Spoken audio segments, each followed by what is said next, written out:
উপজেলায় প্রায় 70% প্রার্থী ব্যবসায়ী। সম্পদ বৃদ্ধিতে অনেকে ছাড়িয়েছেন এমপিদের, তথ্য টিআইবি। মধ্যরাতে শেষ হচ্ছে উপজেলা নির্বাচনের প্রচারণা। মন্ত্রী এমপিদের স্বজনদের নির্বাচন থেকে দূরে রাখার নির্দেশনা ওবায়দুল কাদেরের। শৃঙ্খলা ভাঙলে কঠোর শাস্তির হুঁশিয়ারি। আত্মীয় স্বজন নিয়ে নির্বাচনের অভিযোগ বিএনপি। ইউসিবির সঙ্গে একীভূত হচ্ছে না ন্যাশনাল ব্যাংক। 1 বছরের মধ্যে আর্থিক ভিত শক্তিশালী করার শর্তে সম্মতি কেন্দ্রীয় ব্যাংকের।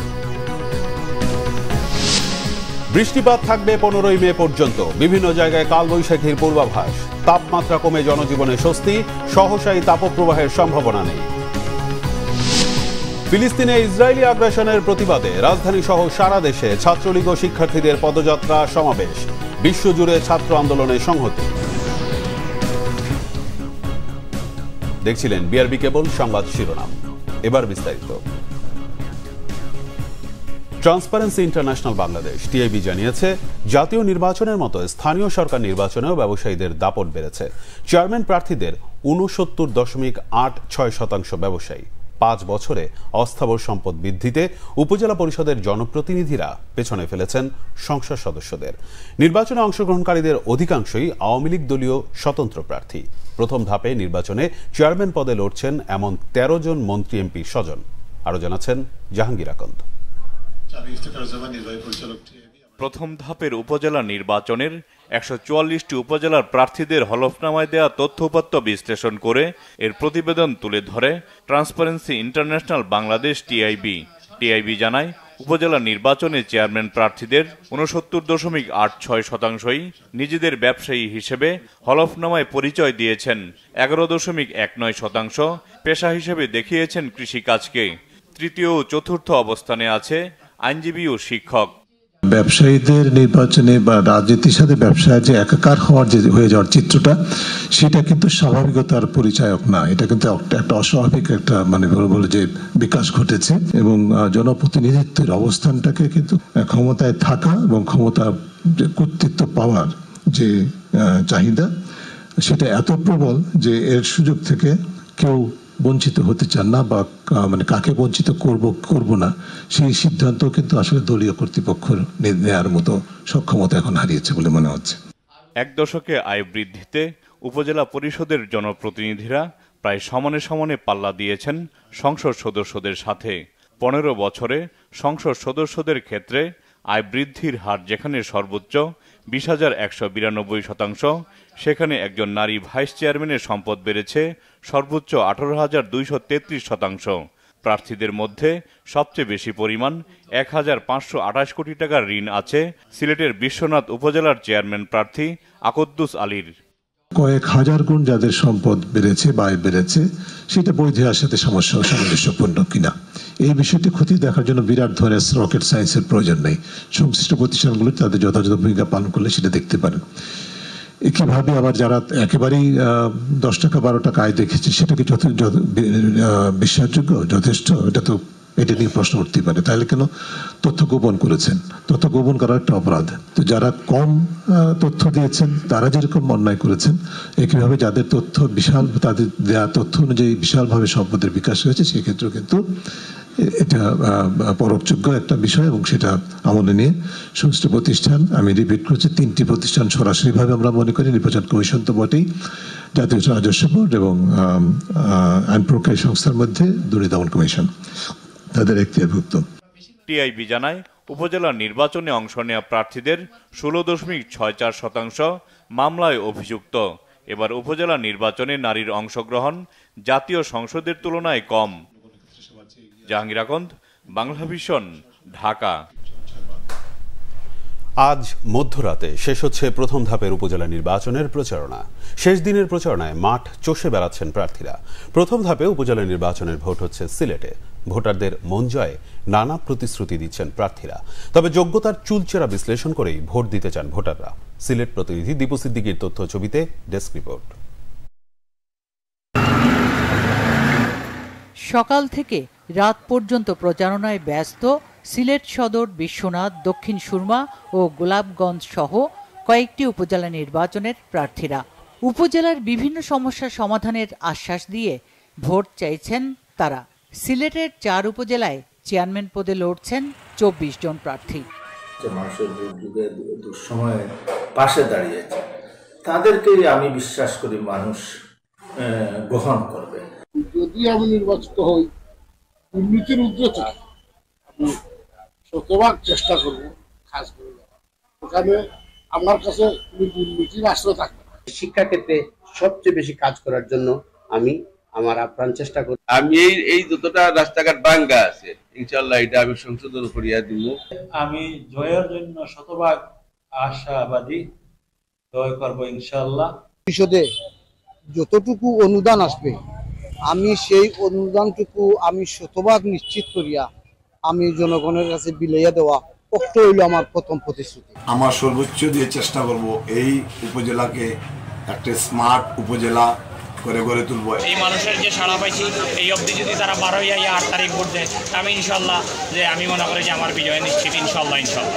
তবে প্রার্থী বাছাইয়ে নানা হিসাব কষছেন ভোটাররা। উন্নয়নকে গুরুত্ব দিচ্ছেন তরুণ ও নতুন ভোটাররা। ইয়াং ভোটাররা এখানে নির্বাচনে মূল প্রভাব রাখবে, যে জনগণের সাথে যে মিশে থাকে ওই রকমের প্রার্থী আলতাফ ভাই। ভদ্র নম্র ভদ্র মানুষের পছন্দ করে, সাধারণ মানুষের প্রবাসী হলে আজকাল বেশি পছন্দ করে না, সকল বললাম। প্রচারণায় সহিংসতার ঘটনা না ঘটায় নির্বাচনের পরিবেশ নিয়েও সন্তুষ্ট প্রার্থী ও ভোটাররা। প্রথম ধাপে সিলেটের 4 উপজেলায় ভোট হবে 8 May. Bangla vision news desk. Madaripur Sadar উপজেলা নির্বাচনে প্রার্থী হয়েছেন মাদারীপুর 2 আসনের সংসদ সদস্য ও আওয়ামী লীগের সভাপতিমণ্ডলী সদস্য শাহজাহান খানের বড় ছেলে ও তার চাচাতো ভাই। নির্বাচনের দিন যতই এগিয়ে আসছে ততই বাড়ছে প্রচারণায় উত্তাপ।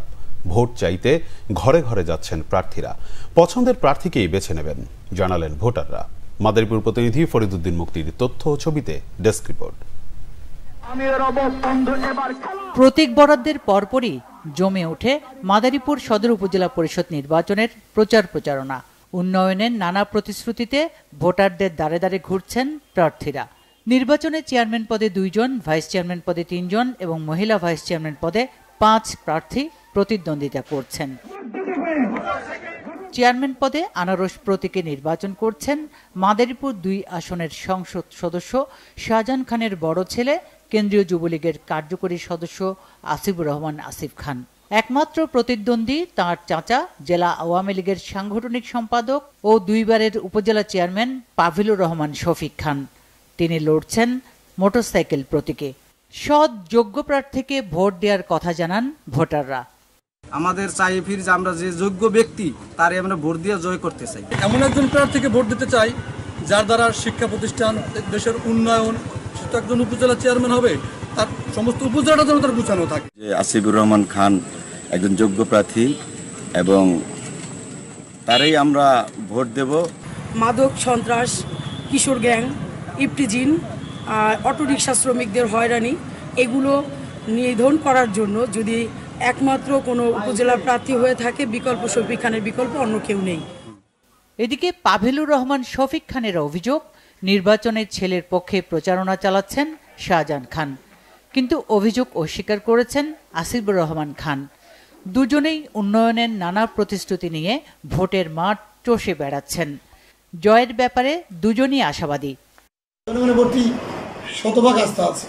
আমি অবশ্যই সুষ্ঠু নির্বাচন হলে ব্যাপক ভোটের ব্যবধানে নির্বাচন হবে ইনশাআল্লাহ। ভাই, আমার প্রথম ভোট, আপনার প্রথম নির্বাচন, আপনাকে আমরা আমার জীবনের প্রথম ভোটটা আপনাকে দিতে চাই, এরকম একটা উৎসাহ তাদের মধ্যে দেখতে পাচ্ছি। 15টি ইউনিয়ন ও 1টি পৌরসভা নিয়ে গঠিত মাদারীপুর সদর উপজেলায় মোট ভোটার 3,22,426 জন।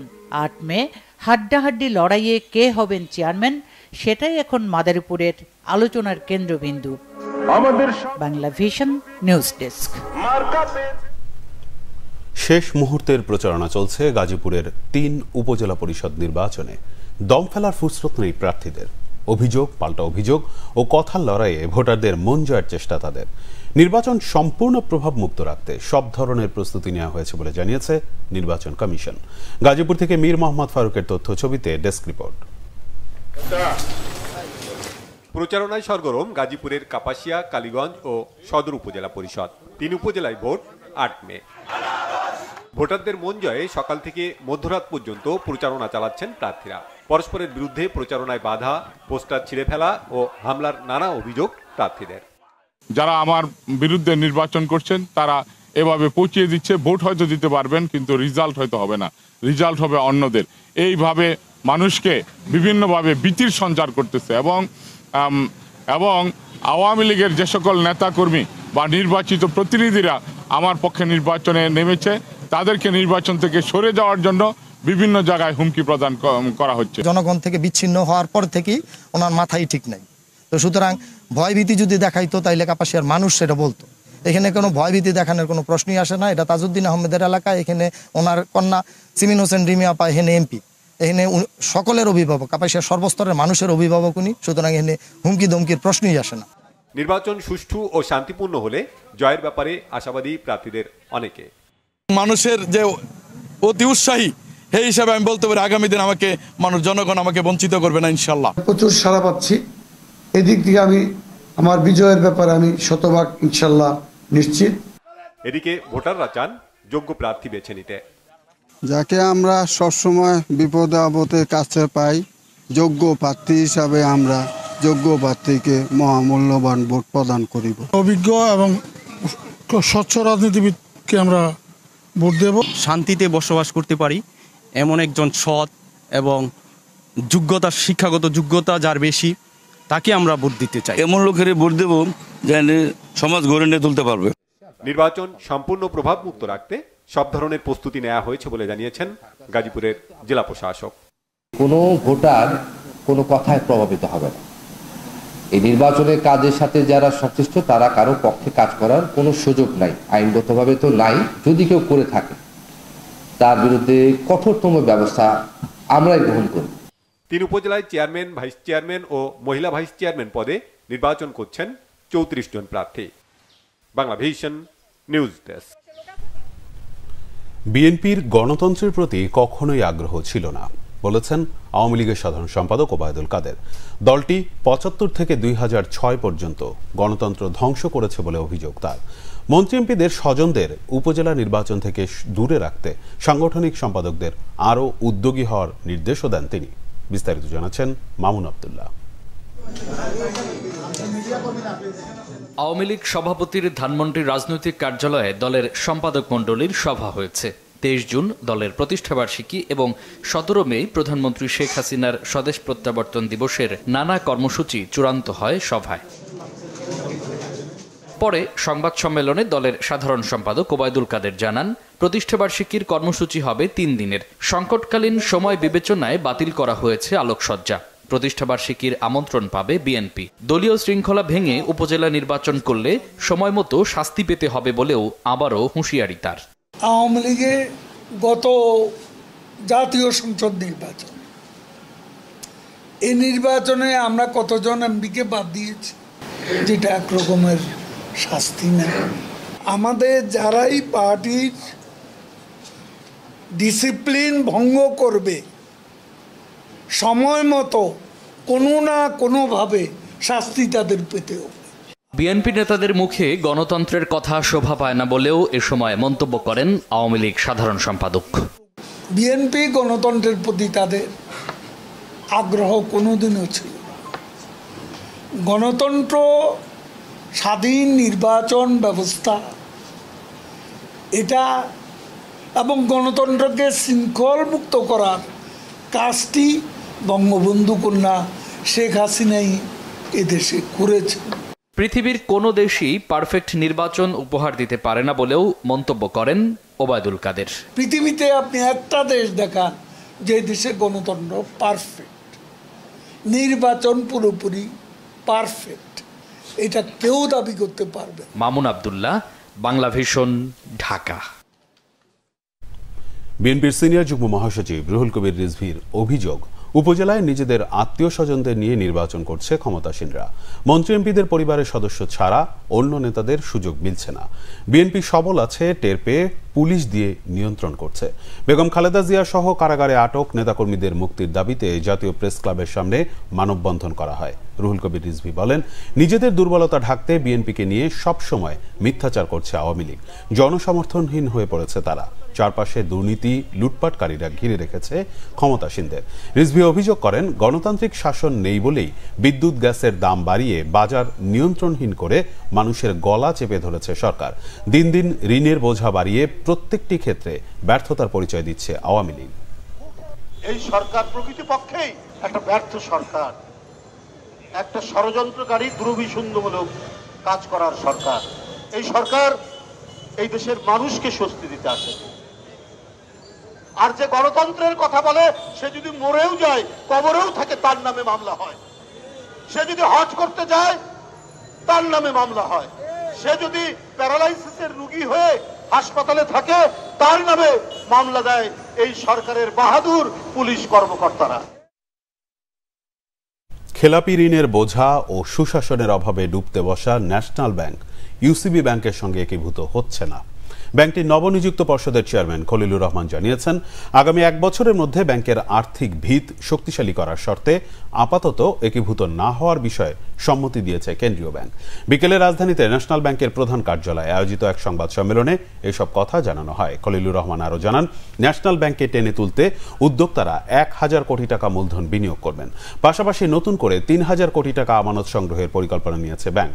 চেয়ারম্যান প্রতিশ্রুতি দেন, ন্যাশনাল ব্যাংকে আর লুটপাট হবে না, উদ্ধার করা হবে খেলাপি ঋণ। তবে নতুন বোর্ড সদস্যদের সঙ্গে দীর্ঘ বৈঠক করলেও পর্ষদ সদস্যরা কে কোন প্রতিষ্ঠানের প্রতিনিধিত্ব করছেন, সাংবাদিকদের এমন প্রশ্নের জবাব দেননি খলিলুর রহমান।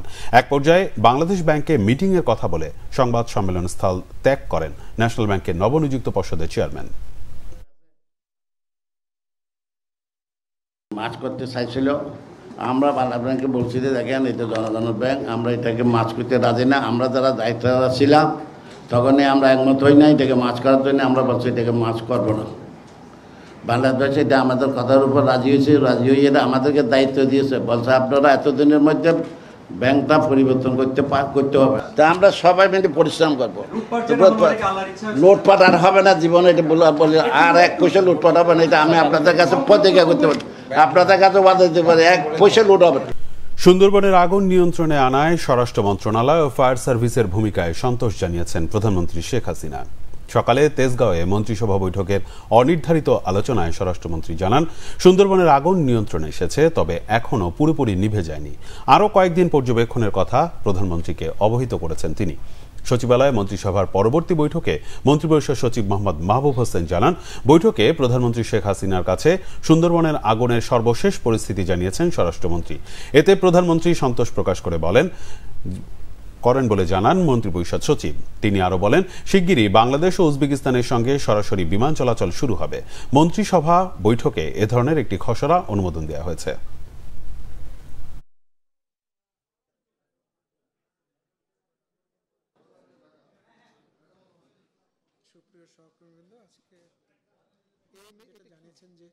আগুন নিয়ন্ত্রণে আছে, আগুন 100% নিভে গেছে এরকম ভাবে না, নিয়ন্ত্রণে আছে, মানে এখন কন্ট্রোল করা গেছে, কর্ডন করা গেছে।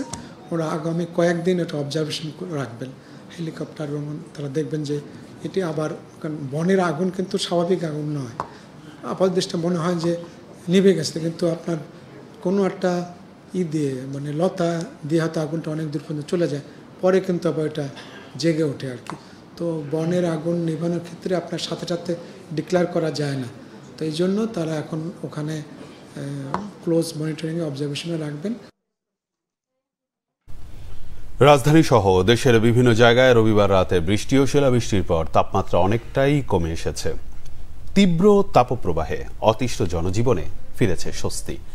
বৃষ্টিপাতের এই ধারা আগামী 15 মে পর্যন্ত অব্যাহত থাকবে। তীব্র তাপপ্রবাহের সম্ভাবনাও আপাতত নেই। আজও দেশের অনেক জায়গায় কালবৈশাখীর পূর্বাভাস দিয়েছে আবহাওয়া অফিস। বিস্তারিত দেখবেন সৈকত সাদিকের প্রতিবেদনে। টানা তীব্র তাপপ্রবাহের পর রবিবার রাতে রাজধানী সহ দেশের বিভিন্ন জায়গায় ঝড়ো হাওয়া ও মুষলধারে বৃষ্টি হয়েছে। থেমে থেমে হয়েছে শিলাবৃষ্টি। প্রচণ্ড গরমে অতিষ্ঠ রাজধানীবাসীর জন্য তা অনেকটাই স্বস্তি বয়ে এনেছে। তাপমাত্রা নেমে আসায় কমেছে গরম। গরম ছিল, এখন বৃষ্টি হওয়ার পরে ঠান্ডা হয়েছে। কেমন গরম ছিল? অনেক গরম ছিল, রাস্তায় হাঁটা কষ্ট হয়ে যেত। আগের যে গরমটা ছিল অনেক কষ্ট ছিল, মানে রাতেও ঘুমানো যায় না, দিনেও ঘুমানো যায় না, কিন্তু এখন আল্লাহর রহমতে আজকে দিনটা ওয়েদার অনেক ভালো লাগছে আর কি। সোমবার ঢাকায় বৃষ্টির দেখা না মিললেও সকাল থেকেই আকাশ মেঘাচ্ছন্ন, বাতাসের গতিবেগ বেশি থাকায় গরমের তীব্রতাও অনেক কম। আজকে আবহাওয়াটা তো সকাল থেকেই ঠান্ডা, কারণ কালকে বৃষ্টি হওয়াতে আবহাওয়াটাও অনেক ঠান্ডা হয়েছে। নাহলে এই কদিন তো প্রচুর গরম ছিল, অনেক গরম ছিল। কিন্তু আজকে থেকে আর কি বাচ্চারা ক্লাস করছে, খুব ঠান্ডা পড়ছে, খুব বাচ্চাদের জন্য অনেকটা ভালো হয়েছে, আমাদের জন্য সবার জন্যই খুব ভালো হয়েছে। একদিনের বৃষ্টির পর নগরের সবুজ প্রকৃতিও সজীবতা ফিরে পেয়েছে। দেশের বিভিন্ন স্থানে তাপমাত্রা 3 থেকে 7 ডিগ্রি কমেছে বলে জানিয়েছে আবহাওয়া অফিস। গতকালকে যে কালবৈশাখী ঝড় সাথে বৃষ্টি এবং বজ্রসহ বৃষ্টি এবং শিলাবৃষ্টি হয়েছে, সেটা কিন্তু দেশের মধ্য অঞ্চল এবং পূর্ব অঞ্চলে ছিল। এটা আজকে সারা দেশব্যাপী শুরু হওয়ার সম্ভাবনা রয়েছে এবং এই ধারাটা আগামী 15 মে পর্যন্ত অব্যাহত থাকার সম্ভাবনা রয়েছে। আমরা অলরেডি কিন্তু এর আগে 72 ঘন্টার জন্য যে কালবৈশাখী ঝড়ের সতর্কবাণী দিয়েছি, সেটা কিন্তু আবার 3 দিন পরে আপডেট হওয়ার মানে আরও বর্ধিত হওয়ার সম্ভাবনা রয়েছে। তবে বৃষ্টিপাত থাকলেও দেশের কিছু কিছু অংশে মৃদু থেকে মাঝারি তাপপ্রবাহ থাকবে। এখন পর্যন্ত বঙ্গোপসাগরে ঘূর্ণিঝড়ের কোনো আশঙ্কা নেই বলে জানিয়েছে আবহাওয়া অধিদপ্তর। সৈকত সাদিক, বাংলা ভিশন, ঢাকা। লালমনিরহাট জেলা পরিষদের চেয়ারম্যান হিসেবে শপথ নিয়েছেন আবু বক্কর সিদ্দিক শ্যামল। দুপুরে তেজগাঁওয়ে নিজ কার্যালয়ে নবনির্বাচিত জেলা পরিষদের চেয়ারম্যানকে শপথ পড়ান প্রধানমন্ত্রী শেখ হাসিনা। এ সময় স্থানীয় সরকার, পল্লী উন্নয়ন ও সমবায় মন্ত্রী ও প্রতিমন্ত্রী সহ সংশ্লিষ্ট কর্মকর্তারা উপস্থিত ছিলেন। লালমনিরহাট জেলা পরিষদের চেয়ারম্যান পদে উপনির্বাচনে 282 ভোট পেয়ে বিজয়ী হন শ্যামল। সাবেক চেয়ারম্যান অ্যাডভোকেট মতিউর রহমান পদত্যাগ করে সংসদ সদস্য নির্বাচনে অংশ নিলে পদটি শূন্য ঘোষণা করে নির্বাচন কমিশন।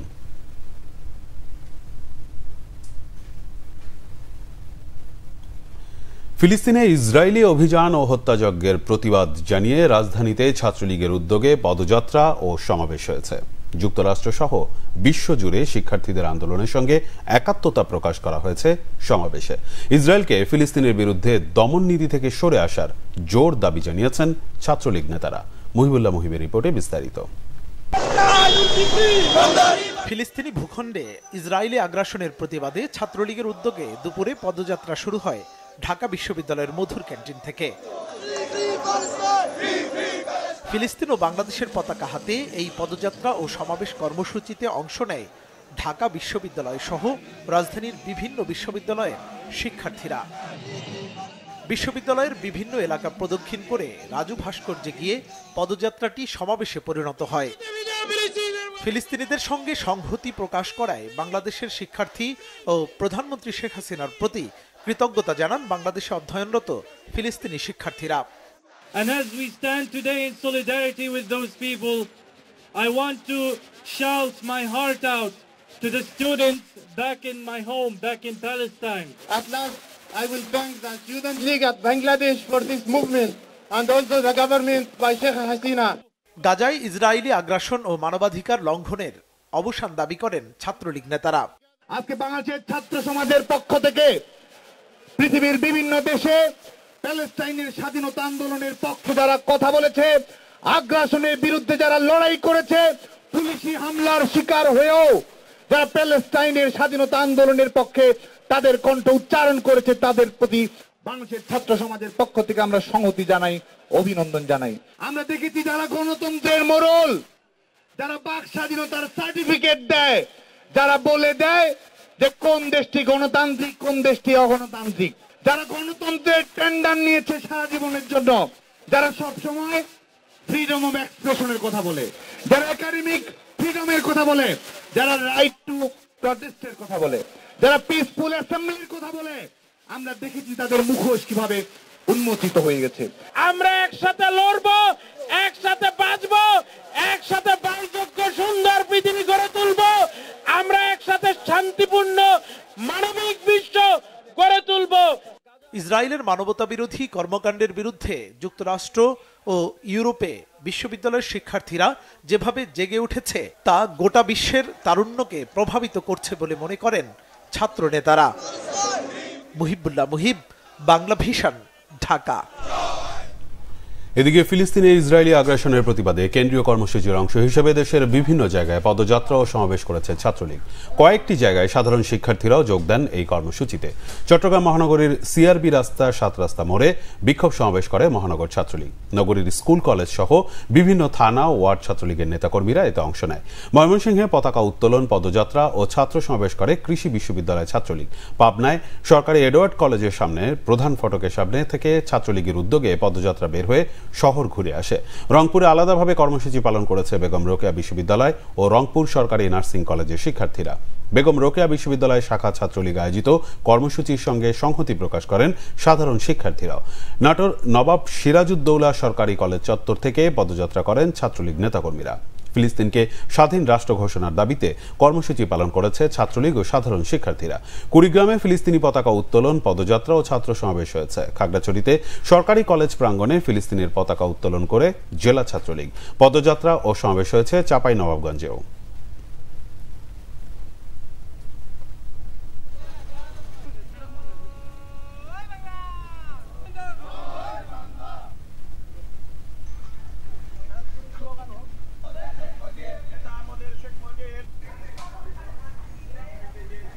সিলেটে সকালে মুষলধারে বৃষ্টি ও শিলাবৃষ্টি হয়েছে। নগরীর নিচু এলাকা ও নবগঠিত ওয়ার্ডগুলোর বিভিন্ন জায়গায় দেখা দিয়েছে জলাবদ্ধতা।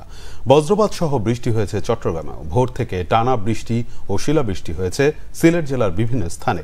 ভোর 6টা থেকে 9টা পর্যন্ত 3 ঘন্টায় 28 মিলিমিটার বৃষ্টিপাত রেকর্ড করেছে আবহাওয়া অফিস। একটানা বৃষ্টিতে সিলেট নগরীর বিভিন্ন জায়গায় বৃষ্টির পানি জমে সাময়িক জলাবদ্ধতা দেখা দেয়। সকালের দিকে বৃষ্টি হওয়ায় সড়কে এমনিতেই যানবাহনের সংখ্যা কম ছিল। এদিকে চট্টগ্রামে বিকেলে বজ্রপাত সহ বৃষ্টি হওয়াতে স্বস্তিতে নগরবাসী। বিকেলেই মেঘে কালো হয়ে যায় আকাশ, ঝোড়ো বাতাসে উপড়ে পড়ে জেলার বিভিন্ন স্থানের গাছপালা। অন্যদিকে ভারী বর্ষণে এলাকার কিছু কিছু জায়গায় জলজট তৈরি হয়, তবে পরে তা স্বাভাবিক হয়ে আসে। ঢাকা উত্তর সিটির মেয়র আতিকুল ইসলাম বলেছেন, মশা নিধনে সিটি কর্পোরেশন বাড়ি বাড়ি গিয়ে কাজ করতে পারবে না। এজন্য সকলকে নিজ নিজ অবস্থান থেকে সচেতন হতে হবে। লার্ভা জন্মানোর 26টি হটস্পটে ডিএনসিসির কাজ চলছে উল্লেখ করে তিনি জানান, বৃষ্টির পানি দ্রুত নিষ্কাশনে কুইক রেসপন্স টিম কাজ করবে। রাজধানীর কুড়িলে সকালে ডেঙ্গু প্রতিরোধে সচেতনতামূলক কার্যক্রম ও মশক নিধন অভিযানে মেয়র আতিক আরও জানান, এই বৃষ্টির মৌসুমে এডিস মশার মোক্ষম সময় জনসচেতনতা সৃষ্টিতে 3 দিনে 1 দিন জমা পানি ফেলে দিন এ স্লোগানও দেন উত্তরের মেয়র। এ সময় কুড়িল এলাকায় কয়েকটি বাড়ি পরিদর্শন করেন তিনি। একটি বাণিজ্যিক ভবনে এডিস মশার লার্ভা পাওয়ায় 1 লাখ টাকা জরিমানাও করা হয়। প্রত্যেকটি ওয়ার্ড কাউন্সিলরকে, এটি মহিলা হোক এবং পুরুষ হোক, প্রত্যেকে আমরা 50,000 টাকা করে দিচ্ছি। আমি এটি দেওয়ার কারণ হলো আমাদের কাউন্সিলররা এলাকার মুরব্বী, জনগণ, স্কুলের শিক্ষক, মাদ্রাসা, মসজিদ, মন্দির সবার সাথে আলাপ করবে এবং মনে বলবে যে না, আমাদের ঘর বাড়ি পরিষ্কার রাখি, আমাদের নিজস্ব জায়গা আমরা পরিষ্কার রাখি। Child and old age care নামে আশ্রয় কেন্দ্রের প্রতিষ্ঠাতা মিল্টন সমাদ্দার ইয়াবা সেবন করে টর্চার সেলে শিশু ও বৃদ্ধদের পেটাত। দুপুরে ডিবি কার্যালয়ে সাংবাদিকদের সঙ্গে আলাপকালে অতিরিক্ত পুলিশ কমিশনার মোহাম্মদ হারুনুর রশিদ একথা জানান। তিনি বলেন, মিল্টন কিছু অসহায়, বৃদ্ধ, অনাথ, মানসিক ভারসাম্যহীন ব্যক্তিকে পুঁজি করে বিভিন্ন মানুষের কাছ থেকে অর্থ নিয়েছে। এই অর্থ তার ব্যাংক হিসেবে জমা হচ্ছিল। কোনো অর্থ আশ্রিতদের জন্য খরচ করেনি মিল্টন। এমনকি আশ্রয় কেন্দ্রের কাউকে চিকিৎসাও দেয়া হতো না। কিছু বৃদ্ধ, অনাথ এবং যারা মানসিকভাবে ভারসাম্যহীন এই সকল লোকদেরকে পুঁজি করে তিনি যে বিভিন্ন জায়গা থেকে যে টাকা কামাচ্ছিলেন, এই টাকাগুলো তার অ্যাকাউন্টে জমাই হচ্ছিল, বাট সে কিন্তু কোনো টাকাই খরচ করছিলেন না, তাদেরকে চিকিৎসা সেবা দিচ্ছিলেন না। এবং সে কারণে তা আরও অনেক তথ্য আমরা পেয়েছি, ভয়াবহ তথ্য, লোমহর্ষক ঘটনা, যেগুলো আমরা পরে বলবো, তদন্ত চলছে। তাদের টর্চার সেল আপনারা গণমাধ্যমে দেখেছেন যে পরিমাণ মানুষকে এই পিঠায়, এবং সেই বাচ্চাগুলি, সে অনাথ বাচ্চা, শিশু বা বৃদ্ধগুলি যেভাবে চিৎকার করে, এটা আমরা যোগাযোগ মাধ্যমে দেখেছেন। আমি তো মনে করি একজন মাদকাসক্ত ছাড়া এভাবে মানুষকে পিটাতে পারে না। নাগরিক ঐক্যের সভাপতি মাহমুদুর রহমান মান্না বলেছেন, যদি সবাই এক হয়ে আন্দোলন করে তবেই সরকারকে পদত্যাগে বাধ্য করা সম্ভব হবে। ঢাকা রিপোর্টার্স ইউনিটিতে ভারতের নির্বাচন ও বাংলাদেশের রাজনীতি নিয়ে এক আলোচনার আয়োজন করে বাংলাদেশ নিজামী ইসলামী পার্টি। এতে আলোচকরা বলেন, ভারতের হস্তক্ষেপেই দেশে ফ্যাসিবাদ দীর্ঘতর হচ্ছে। যে কোনো মূল্যে ভারতীয় হস্তক্ষেপের বিরুদ্ধে ঐক্যবদ্ধ হওয়ার আহ্বান জানান আলোচকরা। আলোচনায় মাহমুদুর রহমান মান্না বলেন, ভারতের নির্বাচনে যে দলই জিতুক তাতে বাংলাদেশের কিছু যায় আসে না, পরিস্থিতি একই থাকবে। মান্না আরও বলেন, 15 বছর ধরে আওয়ামী লীগ সরকার ক্ষমতায় থাকলেও জনগণের ভাগ্যের কোনো পরিবর্তন হয়নি, তারা আঙুল ফুলে কলা গাছ হয়েছে।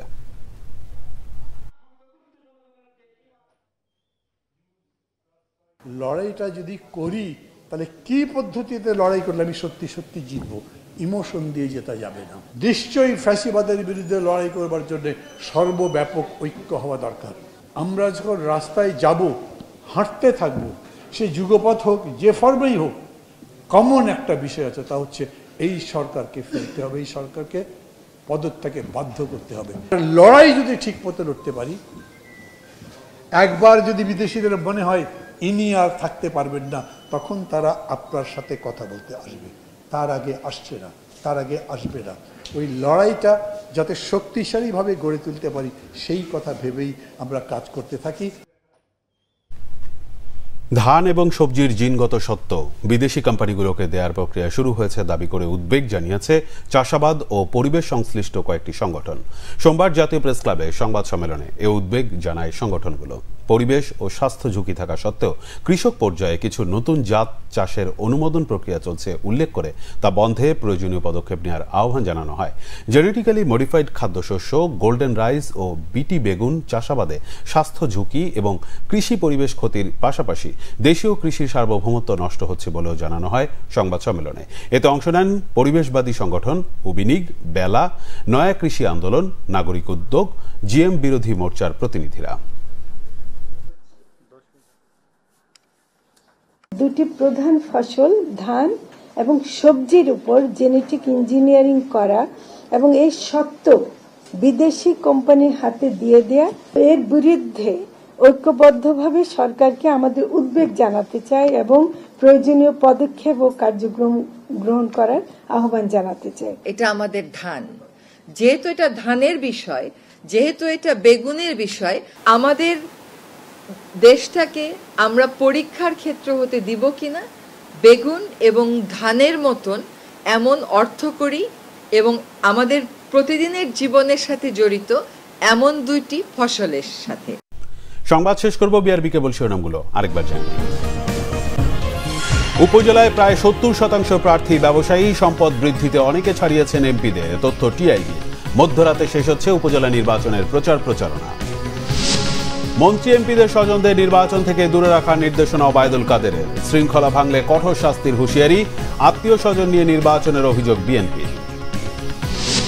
ইউসিবির সঙ্গে একীভূত হচ্ছে না ন্যাশনাল ব্যাংক, 1 বছরের মধ্যে আর্থিক ভিত শক্তিশালী করার শর্তে সম্মতি কেন্দ্রীয় ব্যাংকের। বৃষ্টিপাত থাকবে 15 মে পর্যন্ত, বিভিন্ন জায়গায় কালবৈশাখীর পূর্বাভাস। তাপমাত্রা কমে জনজীবনে স্বস্তি, সহসাই তাপপ্রবাহের সম্ভাবনা নেই। ফিলিস্তিনে ইসরায়েলি আগ্রাসনের প্রতিবাদে রাজধানী সহ সারা দেশে ছাত্রলীগ ও শিক্ষার্থীদের পদযাত্রা, সমাবেশ। বিশ্বজুড়ে ছাত্র আন্দোলনের সংহতি। এই ছিল এখনকার মতো। পরের সংবাদ রাত 10:30টায়। এর আগে 9টায় রয়েছে নিউজ 20 দেখার আমন্ত্রণ রইল। এছাড়া বাংলা ভিশন সংবাদ ও সংবাদ সংশ্লিষ্ট অনুষ্ঠান দেখতে ভিজিট করুন www.bvnews24.com ও facebook.com/banglavishnnews এবং সাবস্ক্রাইব করুন youtube.com/banglavishnnews। ধন্যবাদ।